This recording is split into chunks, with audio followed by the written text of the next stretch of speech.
जळगाव शहरामध्ये देखील 2 दिवसांपासून मुसळधार पाऊस सुरू आहे। अनेक भागांमध्ये पाणी साचलंय, तर पावसामुळे नागरिकांची देखील तारांबळ उडाली आहे। जळगाव शहरामध्ये अनेक भागांमध्ये पाणी साचलेलं असून या ठिकाणी जनजीवन विस्कळीत झालेलं पाहायला मिळतंय। 2 दिवसापासून मुसळधार पाऊस आहे, त्यामुळे अनेक ठिकाणी पाणी साचलेलं आहे। काहींच्या गाड्यांचं नुकसान झालेलं आहे, घरातील साहित्यांचं नुकसान झालेलं आहे। आणि दरम्यान याचाच आढावा घेतलाय आमचे प्रतिनिधी जुगल पाटील यांनी। पाहूया। जळगाव शहरात 2 दिवसात पावसाची संततधार सुरू असून पावसाची सकाळपासून रिपरिप सुरू आहे। जळगाव शहरातील नवीपेठ भागामध्ये आपण बघू शकतात, या नवीपेठच्या सखल भागामध्ये या ठिकाणी पाणी साचलेलं आहे। 2 दिवसापासून जळगाव शहरामध्ये पावसाची संततधार सुरू असून अनेक दिवसापासून पावसाने दडी मारली होती, मात्र हा पाऊस शेतकऱ्यांसाठी आनंददायी पाऊस आहे।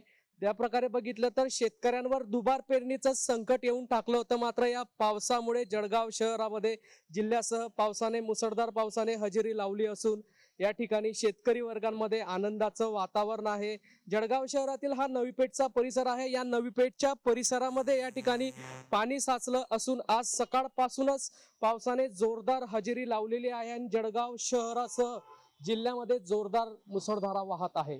जुगल पाटील, जय महाराष्ट्र न्यूज, जळगाव।